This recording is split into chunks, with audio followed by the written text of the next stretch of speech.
በጀመረልኝ ቀን ላይ ቆሜ በቀጠለልኝ ቀን ላይ ቆሜ ባበጃጀልኝ ቀን ላይ ቆሜ እንደራራልኝ አስቤ ብዙ እንደደገፍከኝ አስቤ አባት እንደሆንከኝ አስቤ አመሰግናለሁ ደግሜ ደግሜ ደግሜ ደግሜ ደግሜ ደግሜ ኢየሱስ ስላለው ደግሜ ደግሜ ደግሜ ደግሜ አሜን ደግሜ ደግሜ ሃሌሉያ ባይዘው ማለት ነው። ሰው ይወለ የተጻፈለት ነው የሚኖረው። ይወለ ምንም ነገር ላይ ያደርግ ይችላል። ሰው ግን ከተጻፈለት አይወጣም። ሰው የተጻፈለት ነው የሚኖረው። ና ይሉ ስማ ይወለ እግዚአብሔር ይመስላል ለአንዳንዶቻችን የስኬት የደስታ የሰላም ህይወት ጽፎ ለአንዳንዶቻችን ደግሞ የለቅሶ የሐዘን የጉስቁልና ታሪክ የሚጽፍ እግዚአብሔር እኮ የሰውን ፊት አይቶ እኮ አይዳለም። መጽሐፍ ቅዱስ ሲናገር ይወለ ህይወትና ሞት ይላል በሰው ምላስ ናት፣ የሚወዷት ነው ፍሬዋን ነው የሚበለው። አየህ ትናንት የተናገርከውን ዛሬ እንደኖርከው ዛሬ የምትናገረውን ደግሞ ነገ ትኖራለህ። ስለዚህ የህይወት መጻፊያ ስክሪፕቶ እግዚአብሔር እጅ ሲሆን አንተ እጅ ነው ያለው። ህይወት ላይ ሰይጣን መቶ ሲጫወትበት የተጻፈልኝን ነው ምኖረው በሚል አይነት የወደቀ አስተሳሰብ ለሰይጣን እድል አትስጥ። ተባረካችሁ ናችሁ። እዚህ ደርሳለሁ ብዬ አስቤ አላውቅም።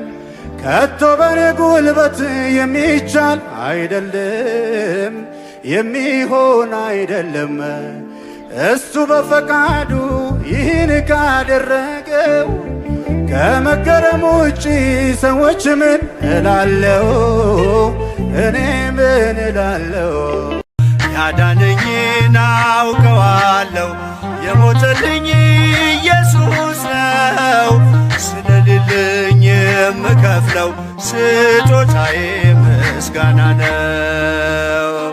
ኢንጌጅመንት ማለት ሰርፕራይዝ የሆነ ቀለበት ነው አይደል? ለጮኝነት ይሄ ተንበርክኮ ዱ ሜሪ ሚ የሚባለው በእኛ ጊዜ ለማ ኢንጌጅመንት ፕሮግራም ላይ እህታችን ስትጠራ ኢንጌጅመንት መሆኑን ባታቀም ተጠረጥራለች። ለዚህ ነው ሁሉም ኢንጌጅመንት ላይ አደገኛ ቀሚስ አድርገው ነው የሚመጡት። ከዚህ ጀምሮ መስመር የተቀደደው ከባዱን ጫማ ይነዋ ጠርጥራለች። አሁን ይኸውልህ የምትናደደው ፊቷ ቀለበት ካልቀረበ ነው። ከቀረበ እኔ ወደዋለሁ እንታጋል ሊፕስቲክ እንዳይነካ ከዛ ደግሞ ይሄኛው ደስ ይለኛል። ከውስጥ እንባ ውጭ ሳይወጣ ኤክስፔክት ባታረጊናቴ ከዚህ ተቀጇለሽ ለቀሚሱ something will be happen ብላ ጠርጥራለች።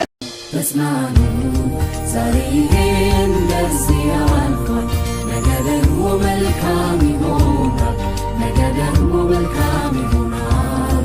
ተስማሙ ዛሬ እንደዚህ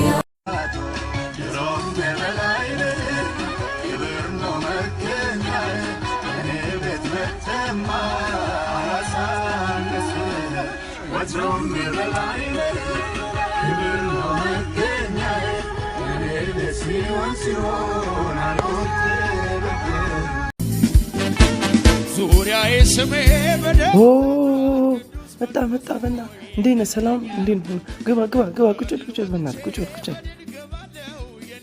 ውሃ ላምጣልህ። ጠጣ። ሰላም ነው። ናዚ ጋር ቁጭ በል አንተ። ቁጭ በል ናዚ ጋር አትንኩ። ናዚ ጋር ቁጭ በል አንተ። ከዚህ ንቅንቅ እንዳትል ንቅንቅ ወደን እናንተ እንትን ወደን እንትን ነው ቁጭ ናዚ ጋር ቁጭ በል አንተ። ቁጭ በል ናዚ ልጸልይልህ በቃ። አዎ ያሳረፈኝ ደሙ ነው በደስታ ዘመራለሁ። እስቲ ዞር በይ አንቺ ዞር በይ። ኧረ በእናትህ ዞር በይ። ቁም ነገር አድርጎ እኔን ጉዳዬ ክብሩን ሁሉ ጥሎ መጥቷል ከላይ። አቅሜን አውቃለሁ በእሱ ያለኝ የሆንኩትን ሁሉ ያረገኝ። ቁም ነገር አድርጎ እኔን ጉዳዬ ክብሩን ሁሉ ጥሎ መጥቷል ከላይ። አቅሜን አውቃለሁ በእሱ ያለኝ የሆንኩትን ሁሉ ያለቀ ነው ያኔ ድሮ የኔ ጉዳይ የኔ ኖሮ በቀራንዮ ተራራ ላይ ተፈጽሟል የኔ የድሃን እንባ እንዳንብኋ አልጠጣም በችግራቸው አላጋሳም ብለህ በጽድቅ እየነገዳችሁ በጽድቅ እያገለገላችሁ ያላችሁበት ህይወት እግዚአብሔርና ከእግዚአብሔር መቅደስ ስታዩት የቆማችሁበት ቦታ ድህነት አይባልም። ሰማይ የሚያነበው አለት ነው። ፍጻሜያችሁን የሚወስነው ውጤታችሁ አይደለም መንገዳችሁ። እኔ አለ ኢየሱስ ውጤት ነኝ አይደለም ያለው መንገድ።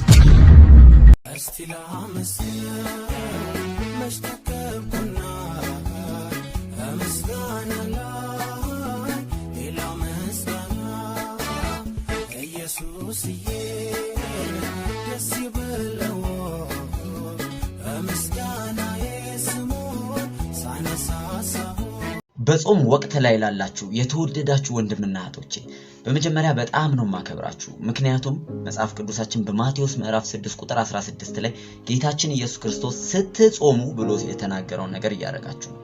አያችሁ፣ ጌታ ኢየሱስ ክርስቶስ ከጾማችሁ ሳይሆን ስትጾሙ ነው የሚለው። ስለዚህ ጌታ ከእያንዳንዱ ክርስቲያን ህይወት የጾምና የጸሎትን ህይወት ይጠብቃል ማለት ነው። ስለዚህ ጥሩ ነገር እየሰራችሁ ነው። ነገር ግን በዋናነት ልነግራችሁ የምፈልገው ጾም ማለት የረሃብ አድማ ማለት አይደለም።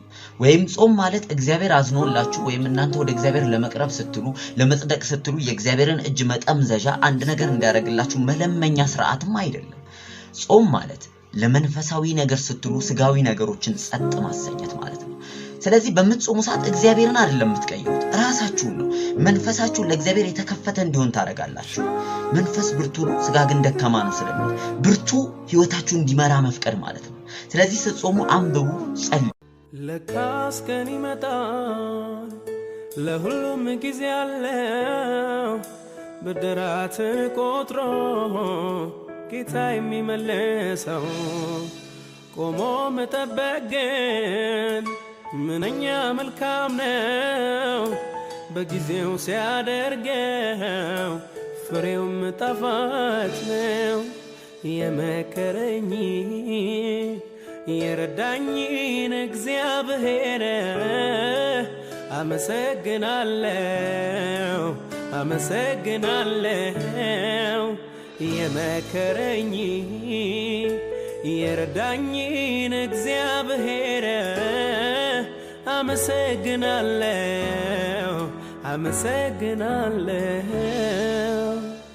አንዷ መጣችና አንዴ እኔ ጓደኛለ በእናቴው ለአንድ ኪሎ ቡና ነው በሬ ላይ እንትን የሚሉት አለች። አንድ ኪሎ እሱ ደግሞ ደስ የሚለኝ ጓደኛዬ ነው። ጸልይላትና ወቅተሽ ጠጪው ይልሻል ጌታ።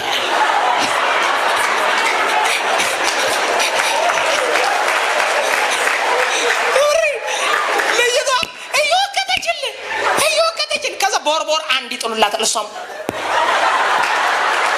6 ወር ጣሉልኝና በ6ኛው አቆሙ። ማጣይ ቅራላ ታውቃለህ? ምና ቆመ እኮ ቡናው።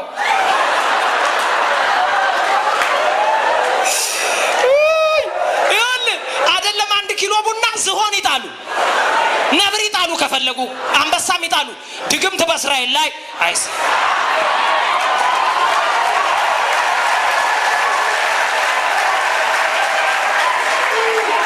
እኛ ቤት የሚነቅል ቃል አለ፣ የሚያፈርስ ቃል አለ።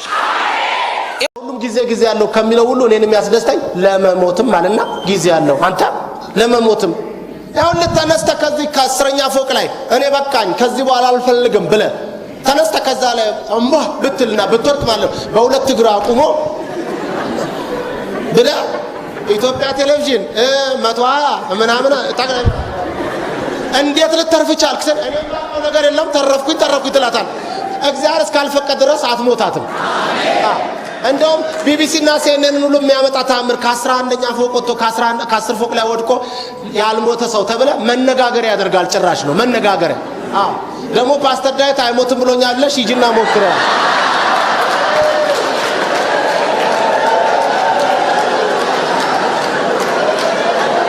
ችግሩ ምን መሰለ? ችግሩ አንተ እግዚአብሔርን በመንፈስ አታመልከውም፣ በቤትህ አትረከክም፣ በቤትህ አትጸልይም፣ በቤት ቁጭ ብለ ቃሉን አታነብም። በቤት ከአምላክ ጋር ግንኙነት የለህም። ስለዚህ የምትፈልገው ሌላ ላንተ የሚጸልይ ሰው፣ ሌላ ላንተ ትንቢት የሚያመጣ ሰው፣ ሌላ ላንተ መልእክት የሚያመጣ ሰው። ይሄ ወንጌል አይደለም። አምላክህን እግዚአብሔርን በመንፈስ ስታመልከው እግዚአብሔር በቤት ይገለጣል። እግዚአብሔር በማደሪያ ይገለጣል። እግዚአብሔር በችግር ይገለጣል። አሜን አሜን። ቆርኔሌዎስ የተለወጠ ሰው አይደለም። ደህንነት የገባው ሰው አይደለም። ቆርኔሌዎስ ግን እግዚአብሔር